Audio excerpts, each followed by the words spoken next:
पार्वतीर पिता शिवेर শ্বশুর गिरिराज তিনি তার মন্ত্রী সেনাপতি সৈন্যবল লয়ে হিমালয় পর্বতে এক মহান উৎসব করার জন্য আগমন করেছে।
এসো এসো পরিবার তোমরা তোরা করি বড়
কিন্তু আমার একটি শর্ত বলো বলো গিরিরাজ তোমার একটি শর্ত তুমি যাও সেই কিচ্ছিন্নহাতে ওই কিচ্ছিন্নহাপতি বালিরাজকে পরাজয় করি তারপর আমার সিংহাসন দখল করো আমি শহীদ চাই আমার রাজমুকুট আমি খুলে দেবো তোমার হাতে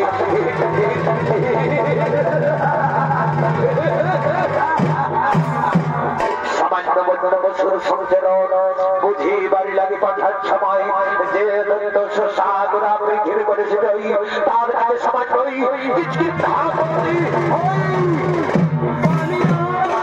ওই বালিরাজকে জব করে পাঠিয়ে দিয়ে আমি আবার আসবো তোমার কাছে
সেদিন আক্রমণ করার জন্য ছুটে চলেছে। আর এদিকে সেই চিন্তাপতি বালিরাজ ও তার ভাতা সুগ্রীব তারা নিজ রাজসভায় আগমন করছে।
আমি দৈত্য সম্রাট মায়াবী সাগরা পৃথিবী করেছি তুমি আত্মসমর্পণ করো তোমার না তুলে দাও ভারতে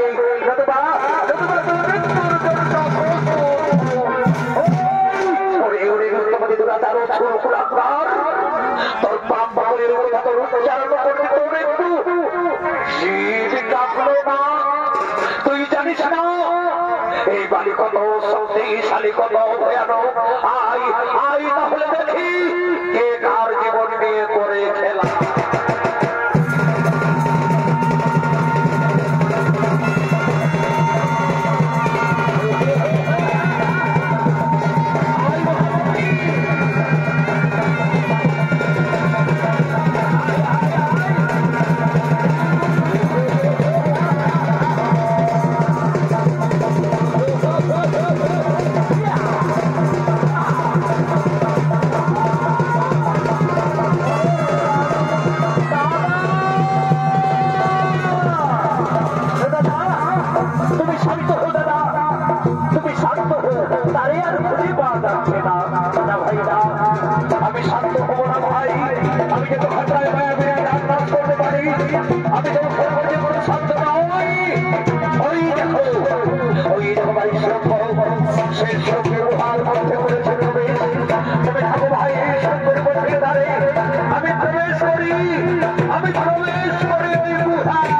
গুহার দ্বারে পাথর চাপা কেন? তবে কি ভাই সুপ্রিম মানুষের বেকানি করেছে, আমাকে মৃত্যুর মুখে ছেড়ে দিয়েছে, রাজ শুধু পেতে চাই। ওরে ভাই সুপ্রিম, সে আশা তোর হবে না পূর্ণ। আমি পাথরকে সরে দিয়ে যাই, আমি পাঠাইব, আমি পাঠাইব তবে সোধার ভূমি।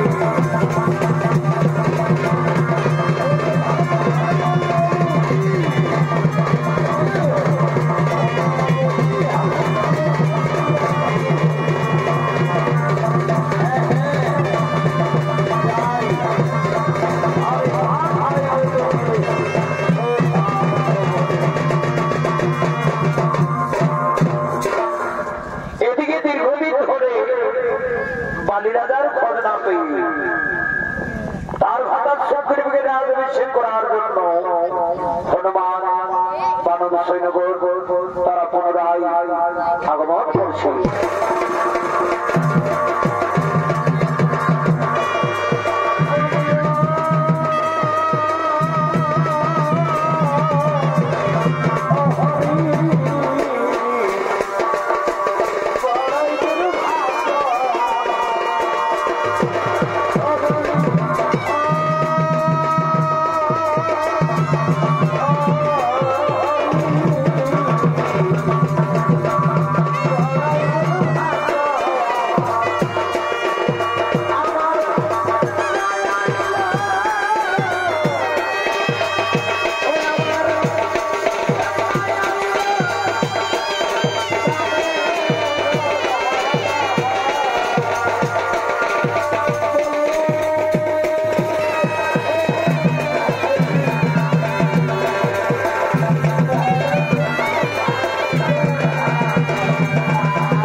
আমি জীবিত থাকতে ওই বেঈমান সুগ্রীব কিছুতেই কিঞ্চিৎ রাজ সিংহাসনে বসতে পারবে না। দাদা, আমার অপরাধ হয়েছিল দাদা, তুমি আমাকে ক্ষমা করে দাও। অসম্ভব, অসম্ভব, এই অপরাধের ক্ষমা তুই পাবি না, শাস্তি তো পেতেই হবে। ওরে বেঈমান, আমার চোখের সামনে থেকে তুই বহু দূরে পালিয়ে যা, নইলে মুসো লাগা নেই, নইলে মুসো লাগা নেই। আমি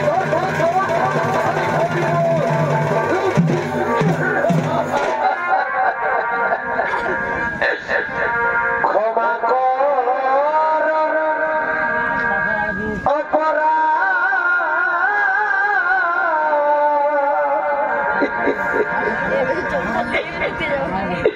আমি না জেনে করেছি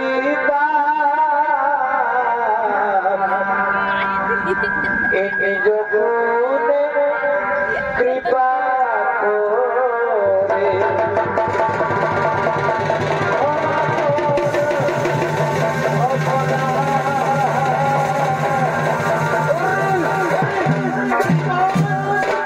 আমি তোর কোন অনুনয় শুনতে চাই না।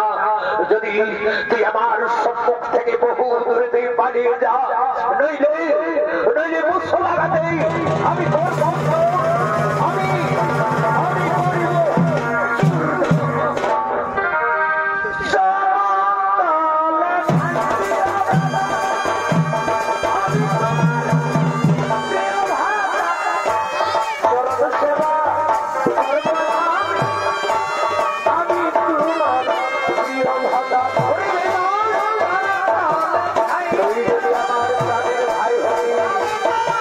তাহলে আমাকে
আমার কাছ থেকে কাঁদতে কাঁদতে চলে গেল, তাহলে আমি তাকে তাড়িয়ে দিয়ে অন্যায় করেছি? না না, আমি কোনো অন্যায় করিনি। আমার প্রতি যে দুর্ব্যবহার করেছে তার প্রতিফল তার পেতেই হবে। আমি ন্যায্য বিচারক, আমি ন্যায্য বিচার করেছি।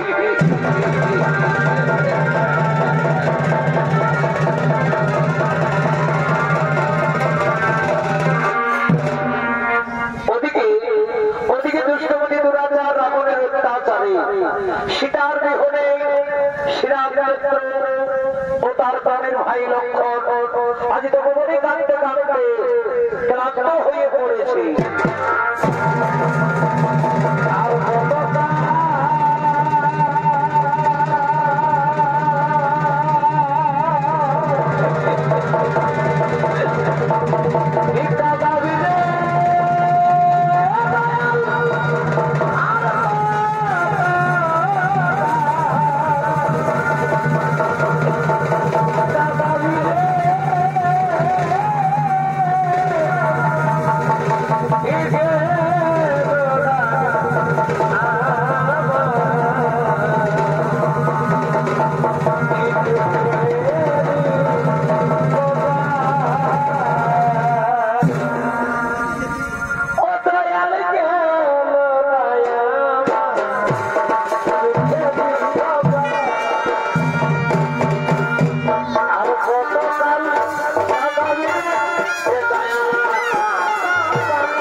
দাদা তুমি ধৈর্য ধরো দাদা, তুমি যদি এইভাবে ভেঙে পড়ো তাহলে কি করে করিব সন্তান সীতা দেবীর আমার ওরে ভাই লক্ষ্মণ। স্বর্ণামে ধরে যাওয়ার সময় আমি যাবার সময় বলেছিলাম তোমায় সীতা থাকবে কুঠিরে, তুমি কুঠির ছেড়ে যেও না কোথাও। সত্যি যদি আমার কথা আজ ঘটিত নয় মনে দুর্দশা দাদা, আমি তো বলতেছি দাদা, তাই কি মসজিদের কথা সরে করে তুমি পাল্লা করে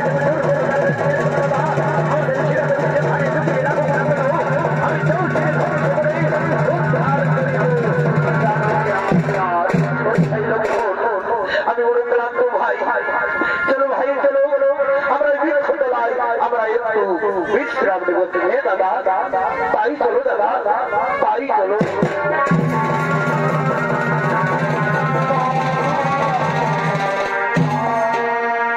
ওদিকে পানির ভয়ে সুগ্রীব হনুমান বানর সৈন্যগণ তারা প্রাণের হয়ে আজ তপবনে তারা এখানে সেখানে তারা লুকিয়ে বেড়াচ্ছে।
ছাড়া আজ আমরা পথের ভিখারি।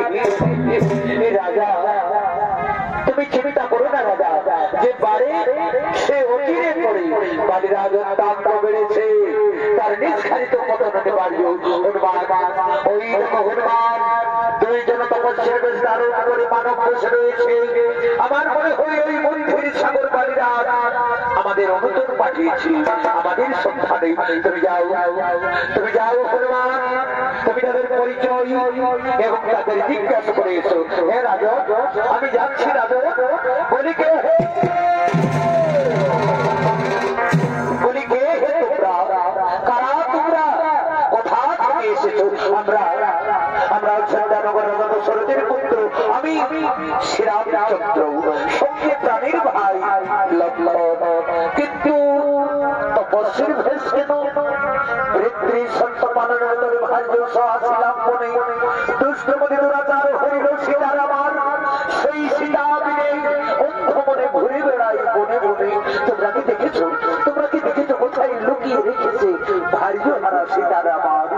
সাগর পারে স্বর্ণ লঙ্কায় রাক্ষসের বসবাস।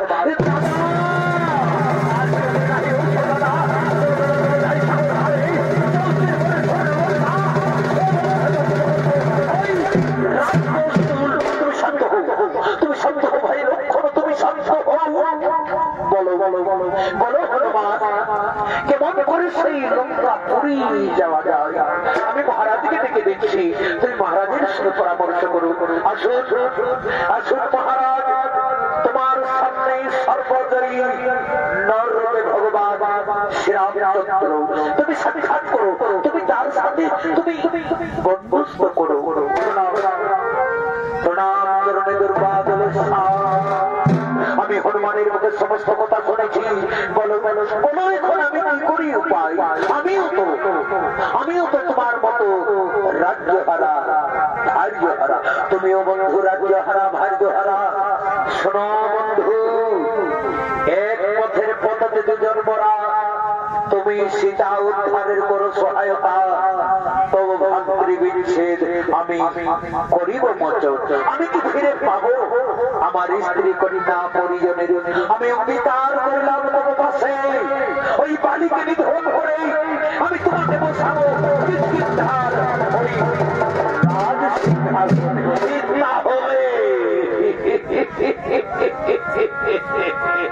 তাহলে তাহলে আমিও তোমার চরণ ছুঁয়ে প্রতিজ্ঞা করছি, ওই লঙ্কার রাজা রাবণকে, ওই লঙ্কার রাজা রাবণকে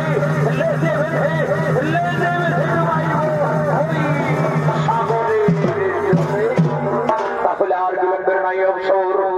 যাও বালিরাজকে তুমি যুদ্ধ বার্তা জানিয়ে দাও, তুমি তার সঙ্গে করবে মল্ল যুদ্ধ। আমি সেই সময় আমি আমার তীক্ষ্ণ প্রাণ আমি হারিব তার। হে প্রভু, আমি এক্ষুনি বালিরাজকে যুদ্ধ বার্তা জানাই। প্রভু, ওরে বালি আই আই বালি আই,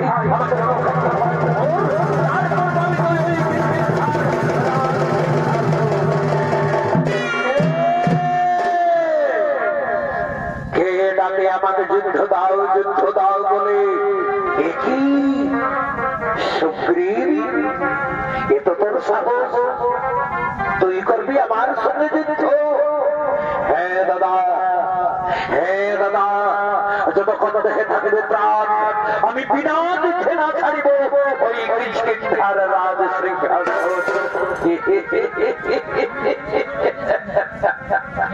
এই মরণ তোকে করেছে স্মরণ, এ তোর মতি তাহলে কষ্ট থাও, তাহলে কষ্ট থাও। দেখি দেখি তোমার বাহুতে কত ক্ষমতা।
দিব প্রভু তাহলে আমি পুনরায় ক্ষমতা জানাই প্রভু আমি পুনরায় ক্ষমতা জানাই ওরে মাই আই আই আই ও আই লোকে আসি ওই না বলে আই বেরিয়ে আই মালি ওরে বেঈমান শুনবি একবার রণক্ষেত্র কাজ করে বললে বলাই হল এবার তোমার নিস্তার এবার অবশ্যই তোমার বন্ধু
পাবি আমি তোমাকে পান করেছি বাজরা তুমি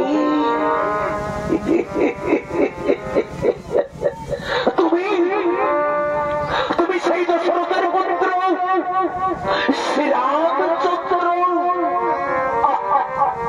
কি যন্ত্রণা ও সহ্য যন্ত্রণা রাজকুলে জন্ম লইয়া নাহি তব ধর্মদ্বার কোন শাস্ত্রে থেকে তুমি কোন বিধান থেকে তুমি আমাকে পান পাইনি তুমি ভীরু কাপুরু তাই সম্পর্কে সমরে বুঝলে না চোরের মতো তুমি পান পাইনি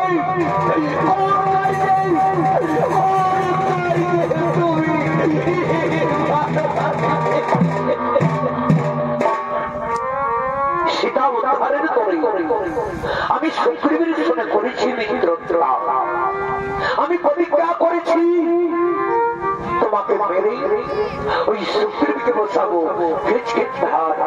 রাজ সিংহাসন চমৎকার কথা শোনালে উমরে তুমি চমৎকার কথা শোনালে ওই লঙ্কার রাজা রাবণ হরিল তম জানকী আর তুমি প্রাণে কেড়ে নিলে তুমি আমার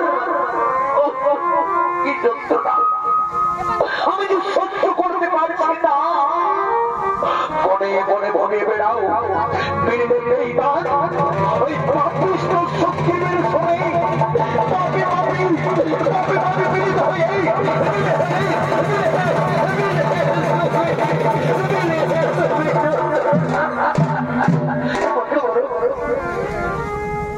বন্ধ করে তোমার পুরস্কার পানি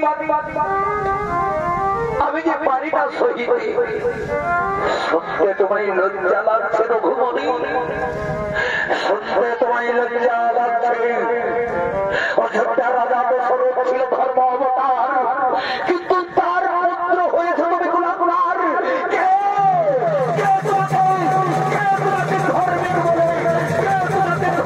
বলে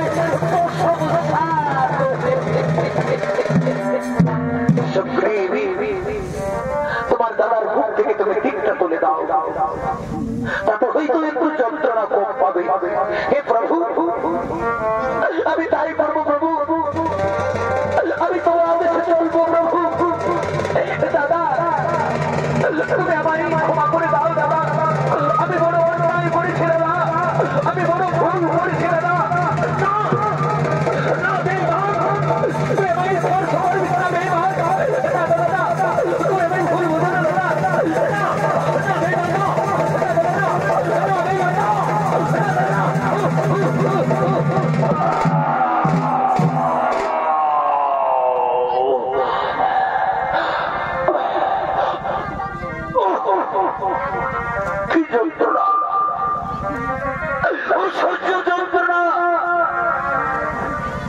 আমি যে পারি না সহিতে আর আমি বুঝি আমি বুঝি আর প্রাণী বাঁচবো না,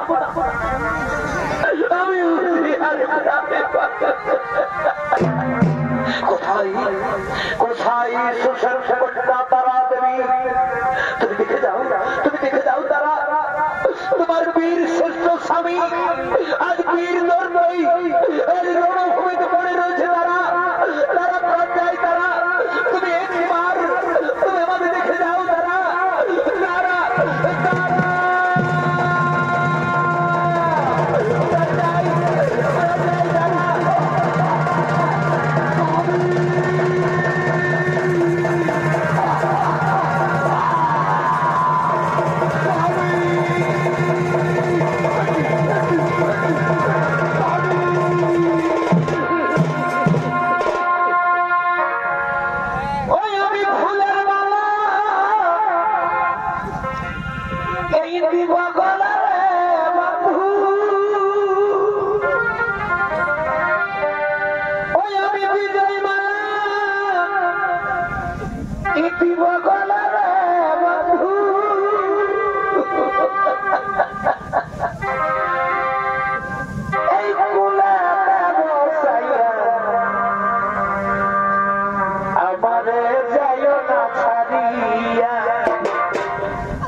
আমি তোমার স্বামীকে হত্যা করেছি তারা দেবী, তুমি তুমি সেই রঘুকুলের মনে শ্রীরামচন্দ্র আমার স্বামীকে অপরাধ করেছিল, আমার স্বামীকে সের বিবাদ করেছিল, যে নিষ্পাপ শরীরে তুমি দীর্ঘবাদ হানিলে কোন নারীকে কোন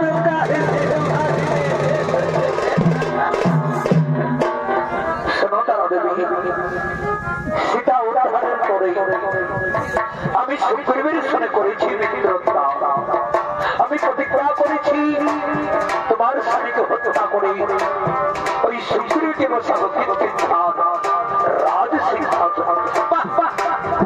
চমৎকার কথা শোনালেন বনি, তুমি চমৎকার কথা শোনালে, তুমি নারীর প্রাণে হাসি মোটা দিয়ে তুমি আমার প্রাণে দিলে ঢেলে দিলে বন্যার বাধা মুছে দিলে, তুমি আমার স্মৃতির সিঁদুর ভেঙে দিলে, তুমি আমার হাতের শাখা নারীর জীবনে শ্রেষ্ঠ সম্পদ স্বামীর ওই বেইমান সুগ্রীবকে নেবে আমাদের ঘরের মধ্যে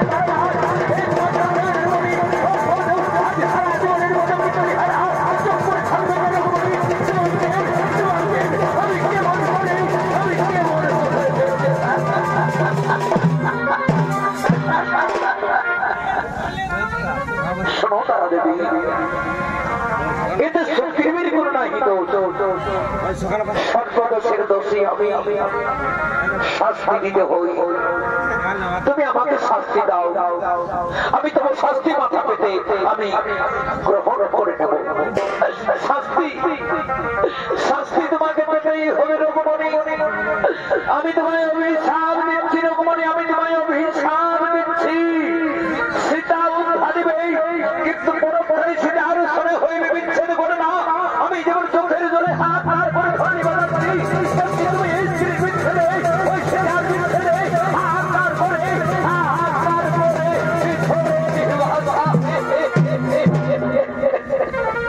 আমি তো মাথা পেতে আমি গ্রহণ করে দিলাম, যেন সতীর বাক্য না হই কোনদিন লঙ্ঘন, যেন সতীর বাক্য না হই কোনদিন লঙ্ঘন, না না না না, আমি কিন্তু শান্ত নই, আমি পিতৃ হই তার প্রতিশোধ,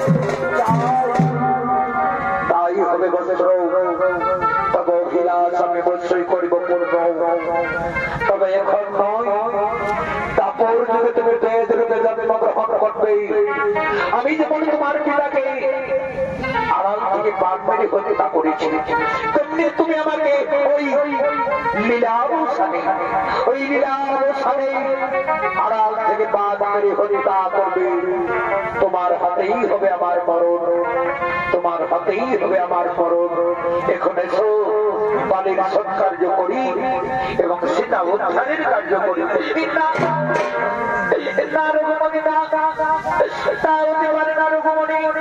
আমি কিন্তু এই মানুষ সুখের শুনে আমার স্বামীর সৎকার্য করবো না। আমার একমাত্র নয়নের মনে অঙ্গদিকে লইয়ে আমি নগরে নগরে দাঁড়িয়ে দাঁড়িয়ে ভিক্ষা করে আমি আমার স্বামীর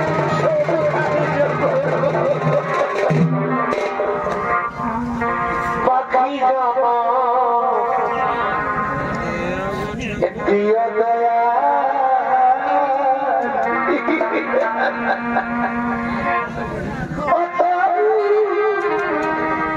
তুমি নারী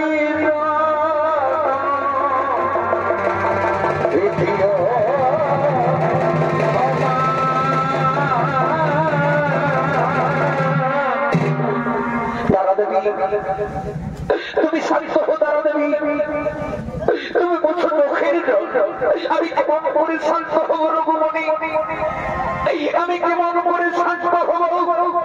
স্বামীর বিচ্ছেদ আমার বুকের ভিতর দাও দাও করে জ্বলেছে। আমি যে পারি না বাকে রঘুমণি, কে বলে তুমি দয়াময়? আমি তো দেখছি তোমার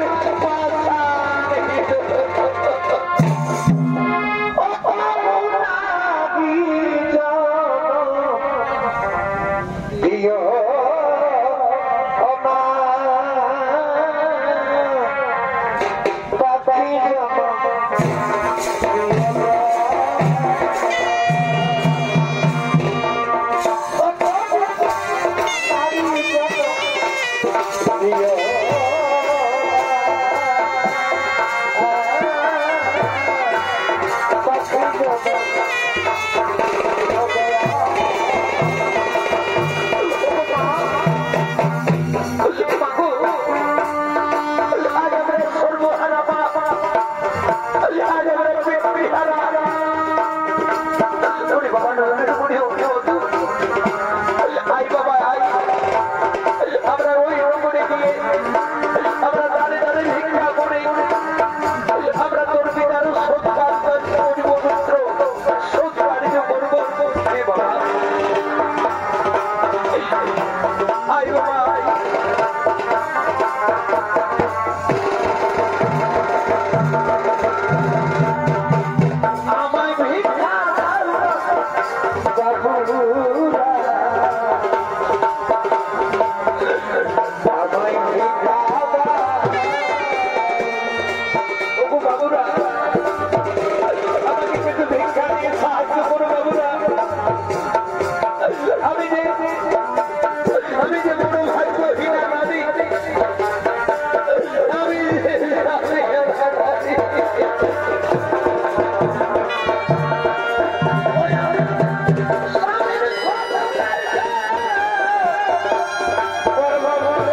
Mira.